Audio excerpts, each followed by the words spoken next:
Subscribe करें और bell दबाएं ताकि कोई खबर रह न जाए।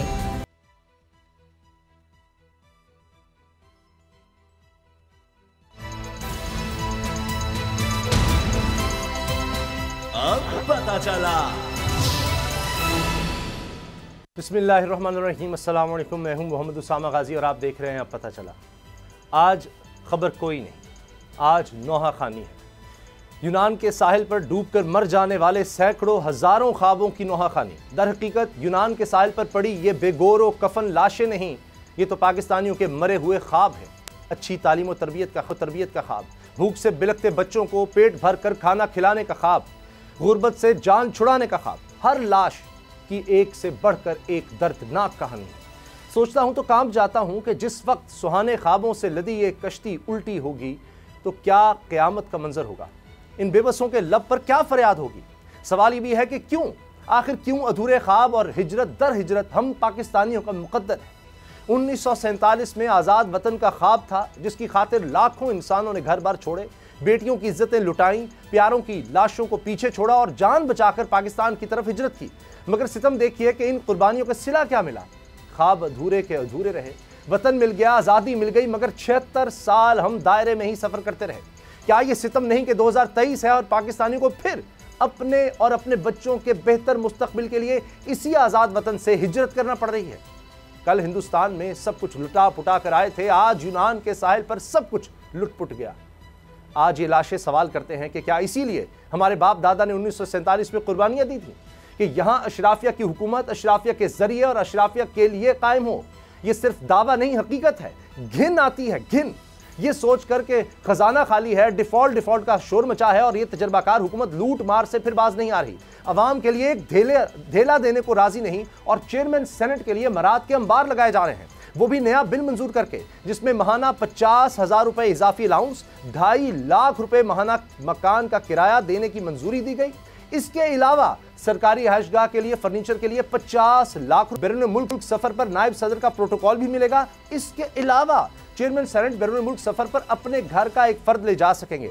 बेशर्मी की इंतहा देखिए कि चेयरमैन सेनेट सादिक सिंजरानी का कहना है कि चेयरमैन, डिप्टी चेयरमैन सेनेट और अरकान सेनेट की तनख्वाहों और मराद बिल की मंजूरी से कौमी खजाने पर एक पैसे का बोझ नहीं पड़ा। हकीकत यह है कि अगर हुक्मरान ये अल्ले तल्ले ना करें तो पाकिस्तानियों को भी गैर कानूनी तौर पर बैरून मुल्क जाने की ज़रूरत पड़े और ना ऐसे साने हाथ हों। इसी से आगाज़ करेंगे कि आखिर इस साहने का जिम्मेदार कौन है। आज हमें खुसूसी तौर पर ज्वाइन कर रहे हैं जनाब प्रोफेसर उस्मान फ़ारूक साहब, ये माहिर बैनुल-अक़वामी अमूर हैं, और मुबश्शिर अली सुल्तानी भी, ये लापता पाकिस्तानी के कज़न हैं। बहुत मुश्किल है कि इस मौजू पर बात की जाए। सैयद मुज़म्मिल शाह रोज़ाना की तरह मेरे साथ हैं। प्रोफेसर साहब, ये फरमाइएगा कि ये सबसे बड़ा सानिया करार दिया जा रहा है इस तरह का कि 500 लोग अभी तक लापता हैं, तो ये क्यों ऐसा होता है, इसकी वजह क्या है। आलमी सतह पर भी हम देखते हैं कि ये सिलसिला जारी रहता है। जिन ममालिक में मुश्किलात होती हैं, गुर्बत होती है, वहाँ से लोग इस तरह गैर कानूनी तौर पर जा रहे होते हैं, रास्ते में इस तरह हादसात का शिकार हो जाते हैं, लेकिन उसके बाद फिर एक नया हादसा होता है।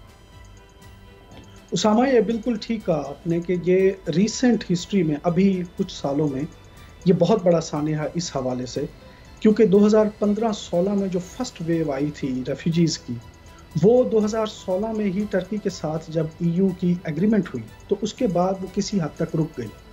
लेकिन उसके बाद अब आके 2022-23 में ये फिनोमेनन बढ़ा है। इसकी वजूहात में ज़ाहिर है, कुछ तो आपने अपने इंट्रोडक्शन में बयान की कि बेरोज़गारी, बढ़ती हुई बदअमनी, और ज़्यादातर ममालिक आप देखें जो इसमें से विक्टम्स हैं, जिन ममालिक से, उन तमाम मुल्कों के बहुत ही बुरे इंसानी हकूक़ के रिकॉर्ड हैं। या तो वहाँ पे टायरेंट बैठे हुए हैं, डिक्टेटर्स बैठे हुए हैं, या इलिजिटिमेट किस्म की रिजीम्स जो अभी तक इंटरनेशनली एक्नॉलेज नहीं हुई, उनमें से ज़्यादातर ये लोग निकल रहे हैं। और इसका तदारुक करने के लिए यूरोपीय यूनियन ने बहुत सारी कोशिशें की, मगर यूरोपीय यूनियन के कुछ कवानीन जो इंटरनेशनल लॉ के कॉन्टेक्स्ट में बहुत अहम हो जाते हैं, वो भी इस तरह के सानेहात का सबब बनते हैं।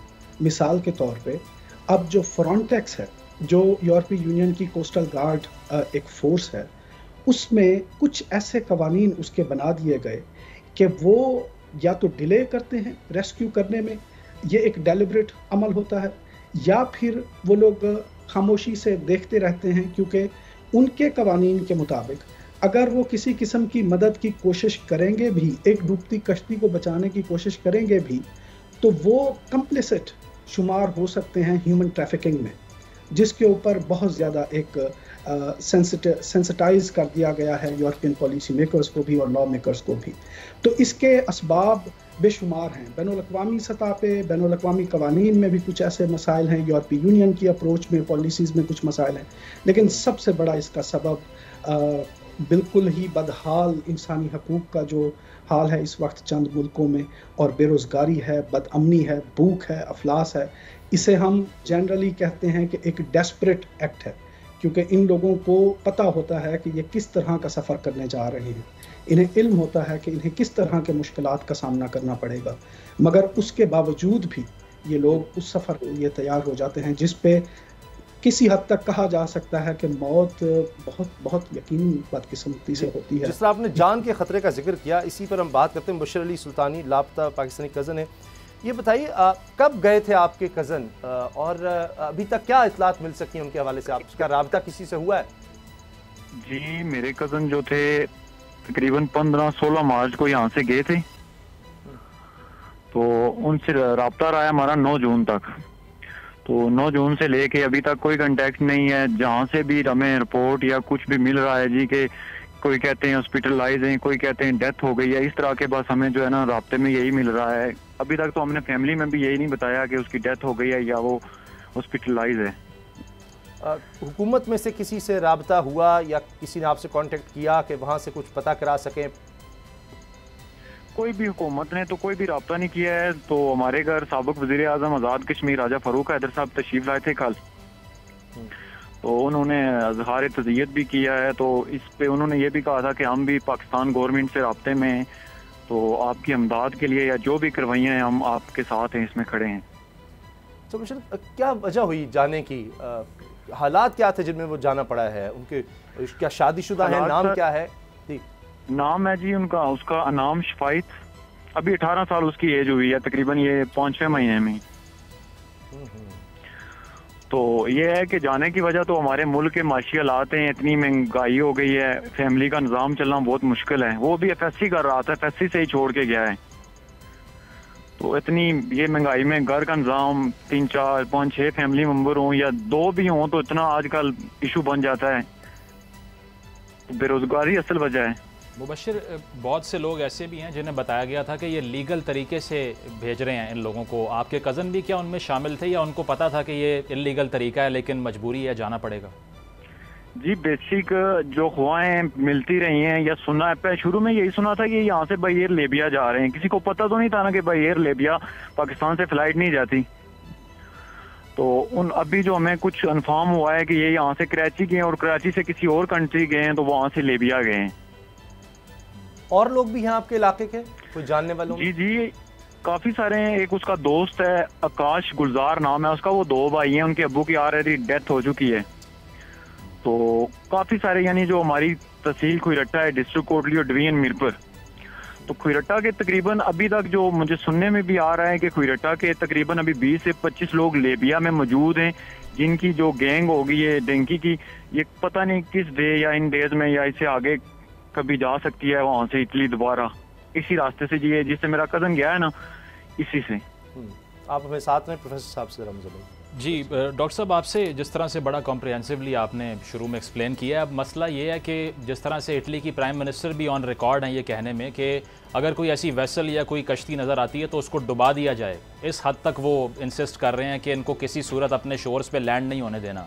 तो आपको लगता है कि गवर्नमेंट को कुछ ना कुछ करना चाहिए, परसुएड यूरोपियन गवर्नमेंट्स को, कि अगर ऐसे लोग आप गिरफ्तार भी करते हैं उनको डीपोर्ट कर दें, but let them in the first place? जिस तरह इसके बारे में कहा जा रहा है कि इस जहाज़ को भी रस्सी से बांध के रोक दिया समुंदर के दरमियान, इसीलिए लोग डूब गए। बिल्कुल ये सही बात की आपने। हमान को चाहिए ना सिर्फ यूरोपियन यूनियन के साथ एंगेज करें, हमारे उनके साथ बायलैटरल रिलेशंस हैं, EU के साथ भी और इटली के साथ भी हमारे बहुत अच्छे रिलेशंस हैं, और इस तरह का मुआहदा बनाएं। जैसा कि मैं आपको एक मिसाल देता हूँ कि तुर्की के साथ यूरोपियन यूनियन का जो एग्रीमेंट है, उसमें एक शर्त ये भी रखी गई है कि अगर कोई तुर्की के साहिल से यूनान के साहिल पे उतरेगा तो उसे वापस भेज दिया जाएगा और उसकी बजाय जो इंतज़ार कर रहा होगा अपने वीज़े का तुर्की में उसको यूनान में एंट्री दे दी जाएगी। और इस तरह की और कई सारी ऐसी चीज़ें हैं जो सॉफ्टन की गई हैं। देखें, ये मसाइल बढ़ रहे हैं और अभी हमारे यहाँ जो एग्जिस्टिंग रियलिटी है उसमें तो बहुत सारी वजूहात एग्जिस्ट करती हैं, लेकिन बदकिस्मती से एक वजह बन रही है और वो है क्लाइमेट क्राइसिस जो है, इन्वायरमेंटल चेंज जो है, और वो भी आने वाले दिनों में बदकिस्मती से शदीद हो सकता है। और हम देख रहे हैं कि बहुत सारे ममालिक ऐसे हैं जहाँ से लोग भाग रहे हैं क्योंकि मौसमियाती तब्दीलियों की वजह से रोज़गार के ज़राए और सर्वाइवल का जो मीन्स ऑफ सर्वाइवल है वो कम होते जा रहे हैं। तो हमें देखना चाहिए कि ये फिनोमेनन इस वक्त तो एक बहुत बड़ी ट्रेजेडी और हमेशा ट्रेजेडी रहेगा, लेकिन इसके लिए हमें बहुत ज़्यादा तैयारी करने की ज़रूरत है। बायलैटरल लेवल पे EU, इटली, ग्रीस, इन ममालिक के साथ एंगेज करने की बिल्कुल ज़रूरत है और फ़ौरन ज़रूरत है। अच्छा मुशर, ये बताएं कि कौन लोग थे जिन्होंने भिजवाया? पहले भी वो लोगों को भिजवा चुके हैं, उनके थ्रू कुछ लोग वहाँ पर पहुँचे हुए हैं बाहर के ममालिक में, उनकी क्या सूरत हाल है कि आपके कज़न ने खुद रब्ता किया इनाम ने उन लोगों से, या ये लोग कोई इश्तिहार या सोशल मीडिया के थ्रू, किस तरह से ये लोग जाते हैं? जी, ये असल इशू था कि उनके मोहल्ले में कुछ दोस्त होते हैं ना आपस में, तो ऐसे उन्होंने एक दूसरे से शेयर किया कि हम जा रहे हैं। तो उसने फिर ये घर पे, जिस दिन वो घर से गया है ना, उस दिन उसने अपने अम्मी अब्बू को बताया कि मैं वहाँ जा रहा हूँ। और दूसरे उसके चाचू भी साथ थे, लेकिन चाचू उसके अभी लेबिया में मौजूद हैं। अच्छा, वो आगे जो भी तो ना नहीं गए, यानी कितनी रकम दी? तकरीबन 22 से 25 लाख रुपया, वो 3.5 लाख और डिमांड कर रहे हैं जो मैंने सुना है। 22 से 25 लाख रुपया दिया। ये आपको बॉडीज वगैरह हम देंगे। तो किसको दिए वो पैसे, रकम किसको दी? ये जो एजेंट थे ना हमारे खुरटा से, तकरीबन 9 लोग जो है ना एजेंट गिरफ्तार हुए हैं, मुख्तलिफ गिरोह जो था, तो उन्होंने लिए इनसे कि ये इनके साथ मेरे ख्याल से मायदा ये तय पाया था कि आपको बाहर लेके जाएंगे, जो यहाँ पे घर में अपने कज़न दोस्तों को, इन जितने भी लोग गए थे इन्हें बताया था कि हम बाहर जा रहे हैं लेबिया, और वहाँ से इटली बाहर जाएंगे। डॉक्टर साहब, इस पे आपसे एक और चीज़ पर डिस्कशन ज़रूरी है, वो ये कि ये कहा जा रहा है कि तकरीबन 7 घंटे तक जो ग्रीस के कोस्ट गार्ड्स थे उन्हें इल्म था कि ये जहाज़ इतना ज़्यादा ओवरलोडेड है विद पीपल, जो कि 500-600 अफराद थे, और पाकिस्तानीज़ को तो सबसे नीचे जहाज़ में जगह दी गई ताकि अगर कुछ ऐसा वाक़या होता है तो वो ज़्यादा सफ़र करें, और किया भी उन्होंने। तो ये 7 घंटे का जहाज़ का स्टे वहाँ पर, आपको लगता नहीं है कि ये अपीज़मेंट है? They were waiting for them to be killed, के मर जाएँ सब, उसके बाद में कोई कार्रवाई करें? पाकिस्तान को तो ये मसला इंटरनेशनल स्टेज पे UN में उठाना चाहिए। बिल्कुल आप सही कह रहे हैं। इसमें institute of migration and intercultural studies हैं जर्मनी की एक यूनिवर्सिटी में, ओस्नाब्रुक यूनिवर्सिटी में, उन्होंने एक अपना बयान दिया है कि ग्रीस के जो ऑफिशियल्स हैं वो ये कह रहे हैं कि जी एक वक्त पे कश्ती में एक तरफ से कहीं बोझ पड़ा, अब या तो उसमें जो अंदर मौजूद मुसाफिर थे वो उन्होंने पैनिक कर दिया, और या फिर कुछ ऐसा अमल किया गया फ्रंटेक्स या वहाँ उस वक्त के मौजूद जो कोस्टल गार्ड्स थे, जिसकी वजह से कश्ती का इम्बैलेंस हुआ और ये सारा सानेहा हुआ। दूसरा, इसमें रिसर्च मौजूद हैं मुजम्मिल के जो इस वक्त के EU के रेगुलेशंस बनी हुई हैं और ग्रीस किसी हद तक उस पर अमल करता है, और कुछ ग्रीस ने अपने भी कवानीन सख्त किए हुए हैं इंटरनेशनल माइग्रेशन के ऊपर। उसमें जो डिलेइंग है ये स्ट्रेटेजिक डिलेइंग है, यानी रेस्क्यू करने में ये लोग डिले करते हैं जो डेलिब्रेट डिले होता है। कोशिश यही होती है कि इस कश्ती को दोबारा वापस इंटरनेशनल पानियों में मोड़ दिया जाए, लेकिन इस सूरत हाल में क्योंकि हमें अभी जो रिपोर्ट्स मिल रही हैं वो ये पता चल रहा है कि इस बोट का इंजन ही ख़राब हो गया था। और ये भी उस रिसर्च में बात की गई है ओस्नाब्रुक यूनिवर्सिटी की कि इन लोगों ने मदद मांगी और इन लोगों से जो कोस्टल गार्ड्स थे किसी हद तक उनका कांटेक्ट हुआ, इन्होंने हेल्प मांगी। ग्रीस के ऑफिशियल्स कह रहे हैं कि जी इन्होंने हमसे हेल्प नहीं मांगी, बल्कि हमने इनको हेल्प ऑफर की और इन्होंने कहा कि हमें इटली भेज दें। ऐसा हो नहीं सकता।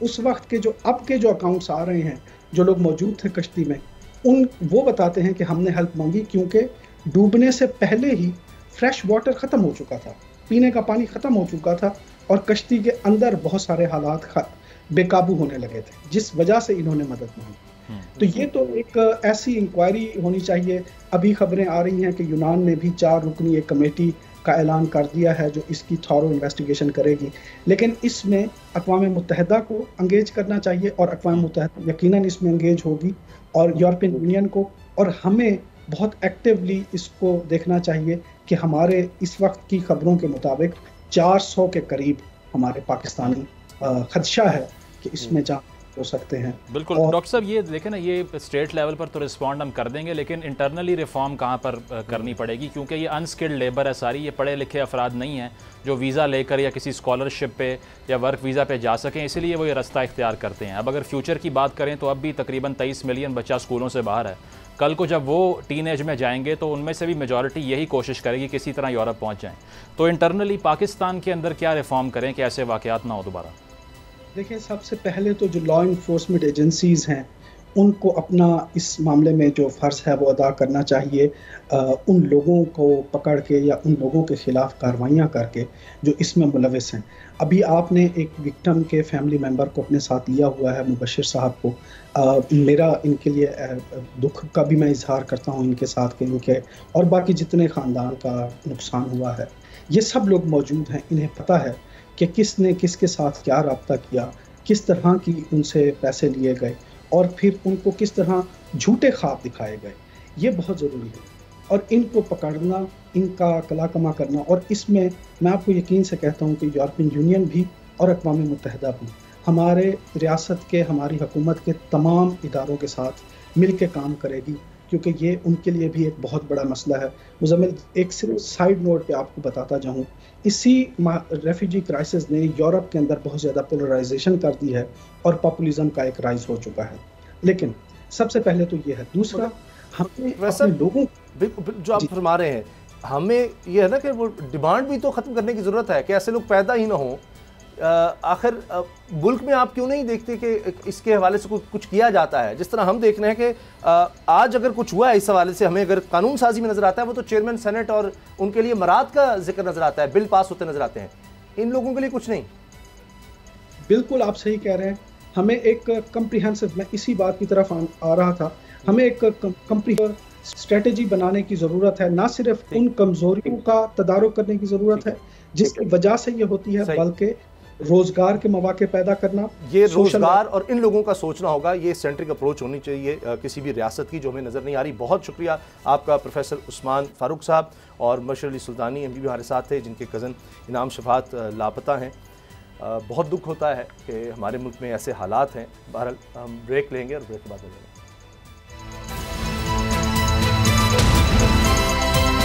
अब पता चला।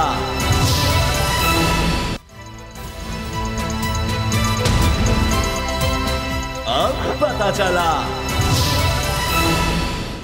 इत्तेहादियों में इख्तिलाफात बढ़ते चले जा रहे हैं और अब बात सबके सामने हो रही है, जलसे में हो रही है, प्रोग्राम्स में हो रही है, टेलीविजन पर हो रही है। सबसे पहले आपको दिखाते हैं बिलावल भुट्टो क्या कह रहे हैं, उसके बाद दीगर लोग जिनमें एहसन इकबाल, तलाल चौधरी, फैसल करीम कुंडी, अज़मा बुखारी साहब और खुद शहबाज शरीफ साहब को भी बताएंगे आपको। लेकिन पहले सुनिए कि बिलावल भुट्टो साहब कह रहे हैं हम तो बजट ही नहीं पास होने देंगे।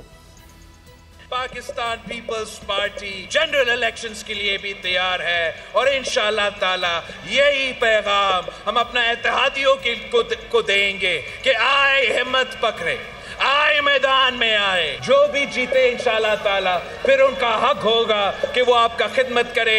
वफाकी हुकूमत ने सैलाब के मुताबिक, सैलाब मुतासरीन के मुताबिक जो फंड्स रखने चाहिए थे वो मौजूद नहीं है। वज़ीर आज़म साहब का नीयत पे मेरा कोई शक नहीं है, मगर मैं वज़ीर आज़म साहब से रिक्वेस्ट करूंगा कि उनकी टीम में वो जो लोग हैं जो वज़ीर आज़म के जो वादे हैं वो पूरे नहीं करवा रहे हैं, उनसे वज़ीर आज़म को हिसाब लेना चाहिए। तुर्की में तुर्की जवाब भी आ रहा है। पहले सुनिए कि तलाल चौधरी साहब क्या कह रहे हैं कि जो कुछ भी खराब हो रहा है उसमें पीपल्स पार्टी भी शरीक है। अब चूंकि बिलावल साहब ने बजट में हिस्सा मिलने की बात की तो एहसन इकबाल साहब भी पीछे नहीं रहे। ये हुकूमत एक कोलेशन हुकूमत है। जब कोलेशन होती है तो उसके फायदे भी होते हैं और उसके कुछ नुकसानात भी होते हैं। इत्तेफाक राय पैदा करने के लिए वक्त लगता है। वजीर आजम शहबाज शरीफ ने हमेशा अपने कोलेशन पार्टनर्स को हर फैसले के अंदर शरीक किया है। जो भी पॉलिसी का फैसला होता है उसके अंदर तमाम कोलेशन पार्टनर्स शरीक होते हैं। बजट की तैयारी के मौके पर भी तमाम कोलेशन पार्टनर्स को शरीक रखा गया। काबीना जिसने बजट की मंजूरी दी उसमें तमाम कोलेशन के मेंबर शरीक थे। जो तरक्याती बजट है उसमें भी नेशनल इकोनॉमिक काउंसिल मंजूरी देती है और नेशनल इकोनॉमिक काउंसिल के अंदर सिंध के वजीर आला भी शरीक होते हैं। जो तरक्याती बजट है उसको हतमी शक्ल तमाम सूबों के वज़रा आला की ताईद और मंजूरी के साथ दी गई है। जब फैसले इत्तफाक राय के साथ किए जाते हैं तो वो सबकी जिम्मेदारी होती है कि सब उन फैसलों का पहरा दें और उन फैसलों को बराबर की ओनरशिप दें। अब फिर आपको दिखाते हैं पाकिस्तान पीपल्स पार्टी की तरफ से फैसल करीम कुंडी साहब क्या कह रहे हैं कि लड़ाई भी हो सकती है, और अज़मा बुखारी साहिबा ने किस तरह पाकिस्तान पीपल्स पार्टी को आड़े हाथों लिया है वो भी सुनिए। अब बुनियादी तौर पर ऐसा लग रहा है कि अपने अपने गोश्त का हिस्सा लेने के लिए लड़ाई हो रही है कि किसका हिस्सा कितना होना चाहिए, लेकिन अब मईशत में लगता है इतनी जान ही नहीं है। हाँ, अगर सेनेट के चेयरमैन के लिए और जितने साबिक चेयरमैन हैं उनके लिए मराद की बात हो, हम आपको बता चुके हैं, उस पर लाखों करोड़ रुपया बिल्कुल उड़ाया जा सकता है। मगर शहबाज शरीफ साहब फिर शर्मिंदा भी होते हैं, और अब तो वो कह रहे हैं कि जी चाइनीज़ जो हैं कहते कुछ नहीं मगर उनके चेहरे बता रहे होते हैं कि वो कहते हैं कब तक लोगे कर्ज भाई। देखिए, इस वक्त भी चीन पाकिस्तान का भरपूर साथ दे रहा है। मैं ये नहीं चाहूँगा, ना आपको ये कह रहा हूँ कि हमें यानी कर्जे और लोन्स हमें लेने चाहिए। कौमें वही आगे बढ़ती हैं जो कर्जे लेकर उन कर्जों का बहुत प्रोडक्टिव इस्तेमाल करती हैं। वो दोस्त जो पाकिस्तान के बहुत काबिल एतबार दोस्त हैं वो भी कहते तो नहीं, लेकिन आप चेहरों से जान सकते हैं कि वो कहते हैं कि आपने कब तक कर्जे लेने हैं। तो लेक्चर दे रहे हैं वज़ीर आज़म के कर्ज़ों का प्रोडक्टिव इस्तेमाल होना चाहिए, कौम में वो आगे बढ़ती है, और हमने बहुत प्रोडक्टिव इस्तेमाल किया है इस हुकूमत के 14 महीने में। सेनेट के चेयरमैन के लिए आज जिस तरह से मराद अनाउंस की गई है कि जनाब उनके लिए स्पेशल प्लेन भी होगा, जैसे वो मांगेंगे ना उनको एक खुसूसी तैयारा भी प्रोवाइड किया जाएगा, और भी बहुत कुछ है। पाकिस्तान की तारीख की सबसे बड़ी काबीना है।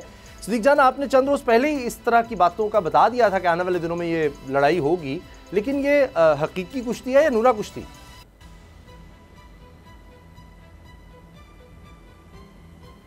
देखें, अब ये हकीकी लड़ाई की तरफ ही जाएगा, क्योंकि उसकी वजह यह है कि इनका बजट तक ही थी चीज़ें।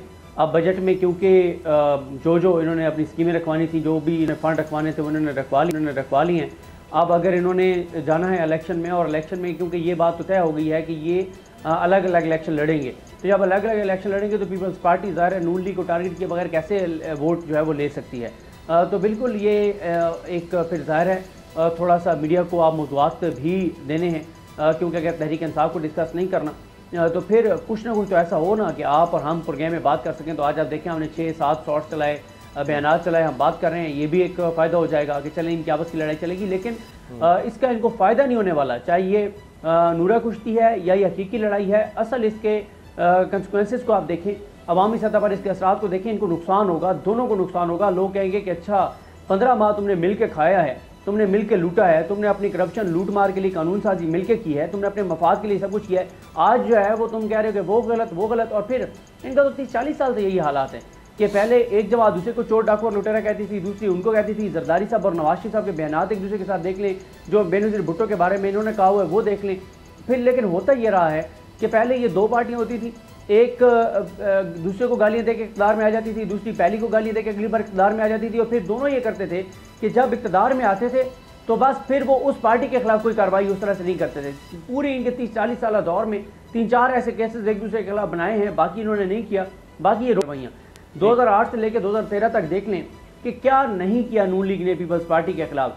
कि रोज़ाना ये स्कैंडल, अखबार में जो स्कैंडल आता था उस स्कैंडल पे प्रेस कॉन्फ्रेंस करती थी नून लीग, लेकिन 2013 में जब इक़्तिदार में आए तो मुझे बताएं कि 2008 से 2013 तक जितने स्कैंडल्स इन्होंने बयान किए थे, जिन पर इन्होंने प्रेस कॉन्फ्रेंस की थी, उन पर कितनों पे कार्रवाई की? एक पे भी नहीं की।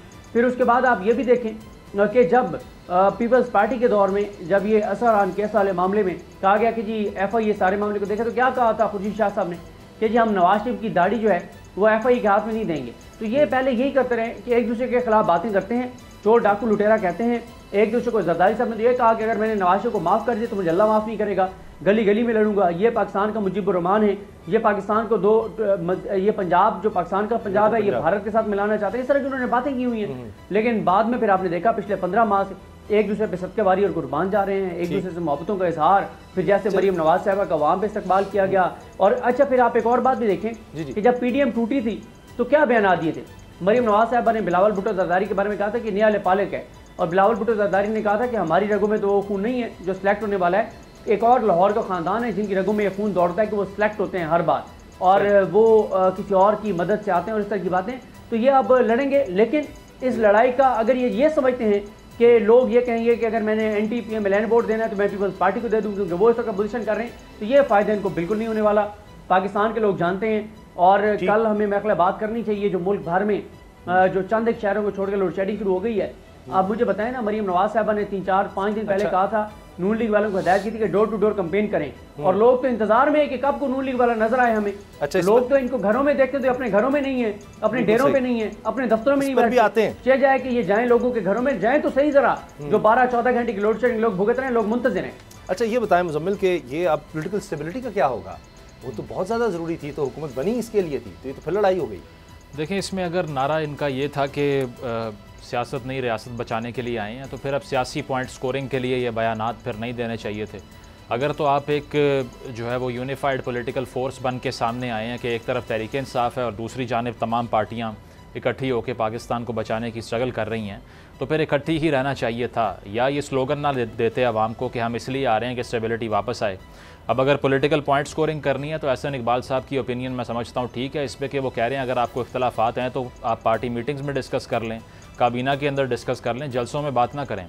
तो इससे मैं एग्री करता हूँ जो सदीक ने कहा कि फ़ायदा इनको होने वाला नहीं है। उसकी वजह यह है कि इन्होंने एक इत्तेहादी हुकूमत का जो चेहरा आवाम के सामने पेश किया 1.5 साल के अंदर, वो अब आवाम के जहनों में जो है वो ग्राउंडेड है और उनको मालूम है कि अब अगर ये बयानबाजियाँ होती हैं तो ये फ्रेंडली फायर ही होगा, इसमें कोई ख़ास हकीकत नहीं होगी। तो इसीलिए इतना फ़ायदा तो नहीं होने वाला। अगर बिलावल साहब ने भी ये बात की है तो ये बात वो किसी और तरीके से भी रेज़ कर सकते थे, बट चूँकि पॉलिटिकली माइलेज ज़्यादा होता है इस तरह की चीज़ों का, जिस तरह से डिस्कशन हो रही है, तो पर्पज़ वही होता है किसी तरह डिस्कोर्स मेंटेन हो, बात शुरू हो। और इसीलिए मैं समझता हूँ कि हो भी रहा है इस तरह से कि आगे नज़र आ रहा है इलेक्शन में जाना है और इलेक्शन में जाने के लिए कोई कैची किस्म का बयानिया, कोई नज़रिया पेश करें, तो उसकी एक कोशिश है मुझे लगता है।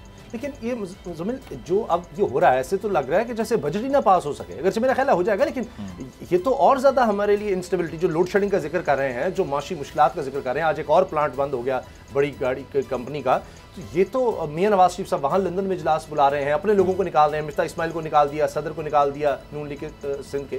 तो ये तो ऐसे लग रहा है कि इनके अंदर भी एक मसला बन रहा है। और साहब डॉक्टर साहब तो कह रहे हैं चैन ही चैन, वो कह रहे हैं 1998 में भी ऐसी सूरत हाल थी, कोई परेशान होने की जरूरत ही नहीं है। देखिए, इसमें तो ये आखिरी ओवर की फास्ट बॉलिंग है, इनको मालूम है कि इसके बाद मैच ख़त्म हो जाना है, तो इसीलिए अब आखिरी ओवर में कोई अच्छे से यॉर्कर कर लें या मैच फंसा लें।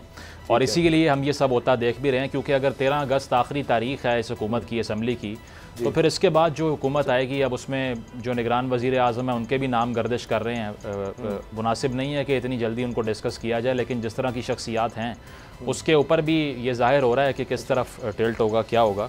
तो ऑब्वियसली जिस तरह से मैंने कहा कि अब चूँकि आखिरी महीना या 1.5 महीना रह चुका है, तो आगे आने वाली हुकूमत अब कितनी ड्रैग होती है, बात उस पर आ जाएगी। कुछ लोग अगले साल मार्च की तारीख दे रहे हैं इंतखाबात की।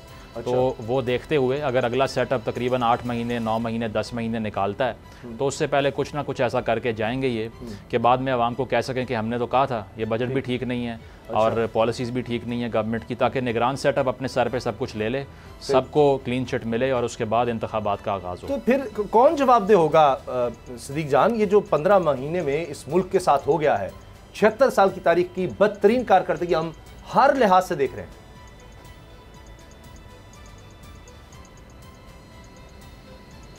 देखिए, जवाब कोई नहीं देगा, भुगतेंगे। पाकिस्तान के लोग भुगत रहे हैं, पाकिस्तान के लोग भुगतेंगे। पिछले 15 माह में जो मुल्क के साथ हुआ है, आप अगले 10 साल भुगतेंगे। अगले 10 साल में ये चीज़ें वापस नहीं आ सकती जो पिछले 15 माह में हुई हैं। देखें, हम रोज़ाना यही हवाला देते हैं कि महंगाई का 76 साल रिकॉर्ड टूट गया। 75 साल बाद शेल कंपनी जो है वो अपने शेयर्स यहाँ पर फ़रोख्त कर रही है। लाखों लोग पाकिस्तान से कानूनी तौर पर चले गए। हज़ारों लोग गैर कानूनी तौर पर पाकिस्तान से चले गए। 35 से 40 हज़ार लोग पर ईयर गैर कानूनी तौर पर जाने लग गए हैं पाकिस्तान से बाहर। देखें, लोगों को पता भी है कि पता नहीं हम जिंदा बचेंगे नहीं बचेंगे, लेकिन वो कहते हैं कि यहाँ रह के भी तो खुदकुशी करनी है ना, तो ठीक है, अगर रास्ते में मारे जाएंगे तो ठीक है, वैसे भी तो हम खुदकुशी पे मजबूर हो गए हैं, बच जाएंगे तो चलो किसी और मुल्क में जाके कुछ ना कुछ बच्चों के लिए हम रोज़ी कमा लेंगे। और फिर आप ये देखेंगे पाकिस्तान की तारीख में पहली मरतबा हम देख रहे हैं कि इतने ज़्यादा लोग पासपोर्ट के लिए अप्लाई कर रहे हैं कि 6-7 लाख का बैकलॉग हो गया पासपोर्ट के डिपार्टमेंट के पास। और अभी आप देखें कि अब ये कहा गया कि जनाब जो नादरा के सेंटर्स हैं वहाँ पे भी पासपोर्ट बनाएं। तो देखें उसामा गाजी साहब, मुजम्मिल साहब, आप अभी जब यहाँ से प्रोग्राम से निकलें, आप लाहौर की किसी सड़क पे खड़े हो जाएं और आप पूछना शुरू कर दें जो भी गुजर रहा हो। और ये नहीं है कि कोई आप लोअर मिडिल क्लास या मिडिल क्लास के बंदे से या जो खतरे गुर्बत से नीचे, उससे आप किसी भी पाकिस्तानी से पूछेंगे, आपको हर दूसरा या तीसरा पाकिस्तानी कहेगा कि वो पाकिस्तान छोड़ के जाना चाहता है। आपको हर दूसरा पाकिस्तानी कहेगा कि उसको पाकिस्तान का मुस्तकबिल तारीख नजर आता है।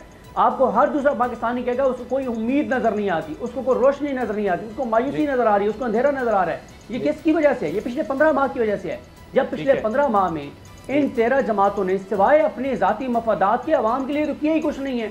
मैं तो बार बार ये सवाल उठाता हूँ कि भाई कोई तो इस हुकूमत का तर्जमान आके बता दे कि पिछले 15 माह में ये 1, 2, 3, 4, 5 आसानियाँ हमने पाकिस्तान के लोगों की ज़िंदगी में पैदा की। को 5 चीज़ें ही बता दें भाई 15 माह की, हर माह की कोई एक चीज़ भी निकालें तो 15 चीज़ें गिनवा दें, एक चीज़ ये नहीं गिनवा सकते। और देखें, पाकिस्तान का जो सबसे बड़ा मसला बनने जा रहा है अगले 2-4 दिन में, वो लोड शेडिंग है। लेकिन आपने बिल्कुल परेशान नहीं होना, क्योंकि मीडिया पे ज़्यादा खबरें नहीं चलेंगी लोड शेडिंग की। इसलिए हुकूमत ये समझेगी कि लोड शेडिंग कंट्रोल में है, क्योंकि मीडिया पे नहीं चल रही। जब मीडिया पे नहीं चलेगा तो ऐसा लगेगा कि सब अच्छा है, लेकिन इंतज़ार करें उस वक्त का।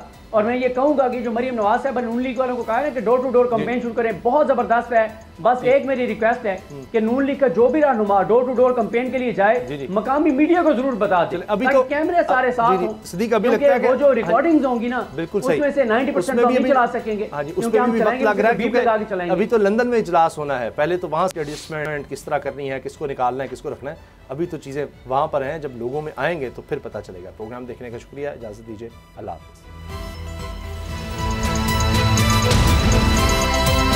अब पता चला। मेयर कराची के इंतखाब की जंग, बोल ने फिर छोड़ दिया सबको पीछे। इस वक्त मुर्तजा वहाब मुंतखब हो गए हैं मेयर कराची, ये ऐलान कर दिया गया है बाकायदा तौर पर। अब सहाफती रिवायत रखी बरकरार, बोल ने दिखाई सबसे बड़ी ट्रांसमिशन। मैंने आपको कहा नंबर गेम में जमात इस्लामी के पास नंबर पूरे नहीं है। लम्हा बलम्हा की सूरत हाल से किया बाखबर आवाम को। रेंजर्स के एहलकार और पुलिस के एहलकार हैं, वहाँ ये अलर्ट है और वो इस बात की कोशिश कर रहे हैं कि अब कोई नाखुशगवार वाक़या जो है वो रूनुमा ना हो सके, क्योंकि बोल है सबसे पहले सबसे आगे। सब्सक्राइब करें और बेल दबाएं ताकि कोई खबर रह न जाए।